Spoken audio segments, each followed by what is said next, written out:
Добрый день, даражэнькія, вас вітае Надзейка, і я працягваю расказваць вам пра тое, што засталося на Полачыне ад бацькоў і продкаў у рамках праекта «Цікавае падарожжа Надзейкі. Полацкая спадчына».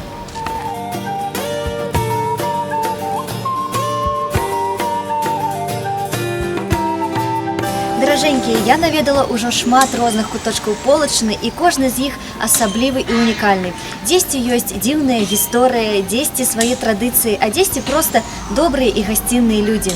Сёння я наведаю яшчэ адзін куточак Полацкага раёну, дзе кожны паважае сваё мінулае, паважае сваю гісторыю і ўвогуле сваю спадчыну. І гэта вёска Фарынава. Паехалі!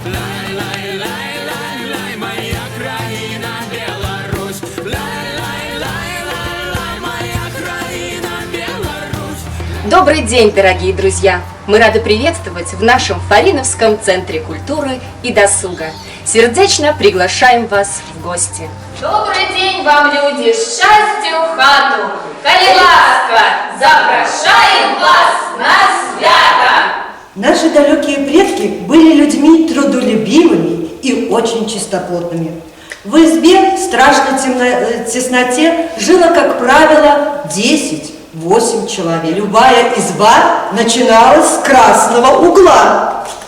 Это было почетное место. Здесь на специальной полке стояли иконы, хранились священные книги, горела свеча. Всякий гость, входящий в избу у порога, первым делом находил глазами красный угол, снимал шапку, трижды осенял себя крестным знамением и низко кланялся образам. А уж только потом здоровался с хозяевами. В красный угол сажали всегда дорогих гостей. В нашем красном углу мы видим икону, которая переходила из поколения в поколение и по наследству досталась в семью Ключникова Александра Борисовича, нашего рабочего. Но самое главное место и необходимое занимало, как вы думаете, что? Печь. Конечно, печь. Самые нужные вещи, припечные жители, считается старая пара, ухват и кочерга. Кочергой выгребали золу из печи и ворошили угли, а ухватом хозяйка ловко цепляла пузатые горшки и чугунки и отправляла их в печь или доставала из печи. А вот перед вами утюг. Это бабушкин старинный друг. Грелся он в то время на углях, который был во всех дворах. Да, раньше утюги были тяжелые, чугунные, и перед глажкой хозяйка размахивала утюгом, чтобы разжечь поярче угли. Еще на нашей печи вы можете увидеть вот такую вот старинную лампу. До керосиновой лампы предки пользовались свечами. Лапти обычно плели из лыка, бересты или липы. У нас наблюдаются липовые лапти. К ним привязывались веревки, и с той же бересты делались они, и привязывались к ногам. И если вот сейчас потрогать, запах липы можно услышать. Но сейчас мы пригласим сюда уважаемую Клыпу Валентину Валентиновну, чтобы она рассказала нам немножечко и об этих предметах, которые она помнит из своего детства. Вот это в моем детстве называлось качалка или каталка для белья. Прорабатывалась она так. На валик наворачивалось белье. И вот так вот. Потом, значит, разворачивали, переворачивали на другую сторону, чтобы все было проглажено и аккуратно сложено. Это когда собирали лен и в своем хозяйстве, значит, брали лен вот так вот и мяли. Называлась мялка. Ну вось, даражэнькія, як і ўсюды, дзе я ўжо паспела пабываць, на базе Фарынаўскага цэнтру культуры мясцовыя жыхары таксама збіраюць і захоўваюць старажытныя рэчы і экспанаты народнай творчасці. А ўсё таму, што неабходнасць захавання і беражлівых адносін да спадчыны з часам не знікае, а толькі павялічваецца. А яшчэ, акрамя ўсяго, акрамя традыцый і сваёй спадчыны, Фарынаўская зямля багатая яшчэ і на спевакоў. Вось, паглядзіце і паслухайце. гармошком, потому проверил свет. И запоют гармошки голоса. Поют девчата, поет гармошка, поет деревня, поет душа. Поют девчата, поет гармошка, поет деревня, поет душа. Куди не кидався, коли б не потреба, і де б не заснув я чужих пирогов. Нехай тебе снится московское небо и маршины каски маэстро боев. Родная хата, такая небогата, родная хата, такая явлёсь, родная хата, и будет свята, зустрінеться зорі, польським ти і ось, родная хата, такая небогата, родная хата, такая явлёсь, родная хата, і буде свята, зустрінеться зорі, польським ти і ось.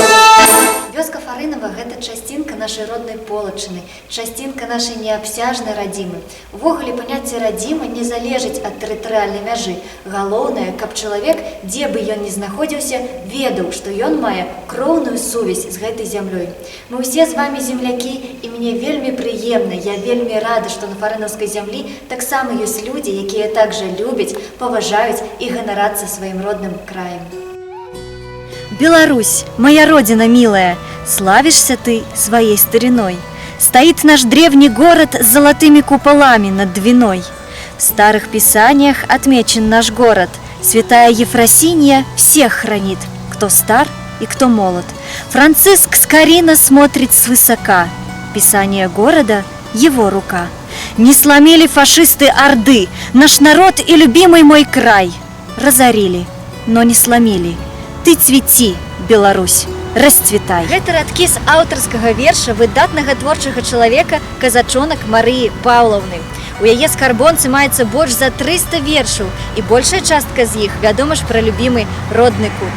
На гэтым таленты не сканчваюцца. Давайте разам наведаемся ў госці да Марыі Паўлаўны. Цікава, што яшчэ яна нам раскажа і пакажа.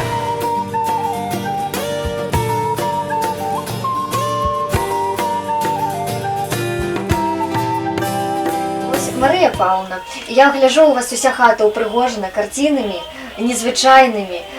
Тут і прырода ёсць, і людзі, і вядомыя нейкія карціны. Раскажыце пра гэты свой занятак, калі вы пачалі ім займацца, вышивать, калі вязать пачалі. В то время все девочки вышивали, потому что, ну, який-нибудь там кусок ткани достанется, ну, и он просто ткань и есть ткань, понимаете? И мы, многие, не только я, почти все девочки моего возраста, мы тогда стали вышивать. Вот, например, белую кофточку сделал, а тогда тут рукавчики вышел, тут на грудях вышел. У меня даже было такое штапельное розовое платье, я тут все, было ж у клины все, всякие шили. Так я все вышила клинами, как пришла на танцы, а я и новое платье. А 40 лет отработала на комплексе, 40 лет. Там вот я заработала все это его ордена, медали. Организовала вокальную группу такую. Да. И тогда мы объездили весь Полоцкий район. 3 дочки у меня. Вот вчера моим 2 дочкам, я не близнецы, а двойняты. Было ровно по 50 лет. Вот, большой у вас. Ага, спасибо. А вось адкажыце, раз ужо пачалі размову пра дзяцей і унукаў, хто з іх атрымаў у спадчыну вашу любоў да творчасці, хто таксама вышывае? Вот Катя, внучка вышивает, а вяжут все дочки. Даже я уже давно сама не вяжу, у меня много старых вяжей связанных. Так это я уже не вяжу, а дочки очень хорошо вяжут, пожалуй, я бы уже так не связала. Удзельнічалі вы у каких-нибудь выставах? Як да, гэта было? день, вот даже в прошлом году День пожилых людей у Полоцк ездила. Годы 3 ездила на У Витебск на Славянский базар. Тоже с картинами. Стихи. Ага, стихи. Это стихи. И тут от первых 3, ну такие, знаете, я сколько раз просила где-нибудь, как мне напечатали, понимаете? Ну книга первая, это мне наша библиотекарша, это книга вторая и книга третья. Марія Павловна, ось ви пишете цудоўныя вершы. Ці правда, што іх у вас ужо больш за 300? Да, яшчэ больш. Мне грустно было, и я первое стихотворение именно написала о родине чего-то. Ось, ці пишете вы вершы на заказ, наприклад? Ёсць там Да, заказ? да. Так? К свадьбе или к юбилею, или к дню рождения приходят, обращаются, пишу. Калі вы пачалі займацца писанием вершу? Уже я пошла на пенсию. Наверное, дети выросли, разъехались, голова освободилась от детей, от усяго. И вот так как-то пришло и пошло. Без остановки, да. Натхнення прийшло, зрозуміло. Марія Павловна, велике дякую, що прийняли уділ у нашому проєкті. Побольше би таких творчих людей, які так самоотдано отражають нашу білоруську культуру. Прийміть невеличкий подарунок від нас і велике дякую вам. Спасибо. Ну вось, даражэнькія, сёння мы з вами упэўніліся, што родная зямля дае сілы не толькі на працу, але і натхняе на заваяванне творчых вышынь, натхняе развівацца духоўна і проста рабіць добрыя справы. Ну а на гэтым наша сённяшняя сустрэча заканчваецца, але вы не хвалюйцеся, таму што праз некаторы час мы працягнем цікавае падарожжа на дзейкі ўжо ў другім куточку полацкай спадчыны.